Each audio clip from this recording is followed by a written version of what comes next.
Hello everyone, welcome to NEET Preparation Tamil. இன்னைக்கு நம்ம ஒரு முக்கியமான class 12 physics PYQ பார்க்க போறோம். A biconvex lens has focal length 2/3 times of the radius of curvature of either of the surface. Calculate the refractive index of the lens material னு கேட்டிருக்காங்க. So basically வந்து biconcave lens னு சொல்லியாச்சு. அப்ப நம்ம என்ன சொல்லலாம் அப்படினா biconcave lens அப்படினாலே இவங்களுக்கு ரேடியஸ் வந்து சேமா தான் இருக்கும். நமக்கு வந்து லென்ஸ் ஃபார்முலா தெரியும் கரெக்ட்டா?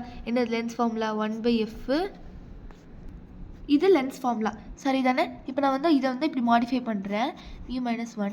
இப்போ வந்து இந்த ஆரும் R1ம் நான் இப்போ தான் சொன்னேன் ரேடியஸ் வந்து பைகான்கேவ் பொறுத்த வரைக்கும் சேமாக இருக்கும் அப்படின்னு சொல்லிட்டு. அப்போது ரெண்டு பேருக்கும் சேம் ரேடியஸ் போட்டேன் அப்படின்னா மேக்னிடியூட் மட்டும் இந்த மைனஸ் இல்லாமல் -r அப்படின்னு, ஏன்னா ஒன்று வந்து பை கான்கேவ் லென்ஸா, அப்போ இது வந்து +r இருக்கும், இது வந்து -r இருக்கும். அப்போ இங்கே -r வரும், அதாவது நத்திங் பட் இந்த மாதிரி. அப்போ இதோட வேல்யூ என்ன 2/r, அதுதான் இங்கே போட போகிறேன் 2/r. இப்போ இப்படி போட்டுட்டோம். இப்போ கொஸ்டின்லேயே நமக்கு என்ன கொடுத்துருக்காங்க அப்படின்னா நல்லா பாருங்கள், focal length is 2/3 times of the radius of curvature. அப்போ I can say f is equals to 2/3 times of r.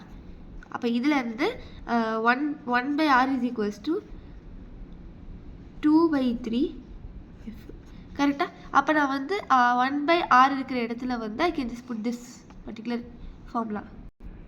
இல்லை அவ்வளோ காம்ப்ளிகேஷன் வேணாம், இங்கே பாருங்கள் 1/f தானே இருக்குது. அப்போ 1/f பண்ணிங்கனாலே உங்களுக்கு 3/2r. அப்போ இந்த 3/2r இங்கே நான் சப்ஸ்டியூட் பண்ணேன் அப்படின்னா 3/2r equals to μ-1 into 2/r.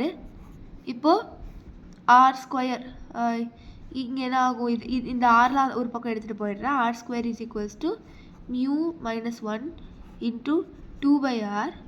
r அந்த பக்கம் போயிடுச்சு, அப்போ r வேணாம். அப்போ இந்த 2 இந்த பக்கம் வந்துடும் இன்ட்டு 2/3 கரெக்டாக. இது r² வேல்யூ. அப்போ I can just say 4/3 μ - 4/3 is equals to r².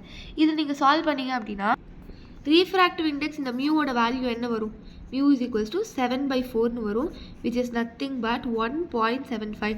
and இதுதான் இந்த கொஸ்டினோடைய ஃபைனல் ஆன்சர்.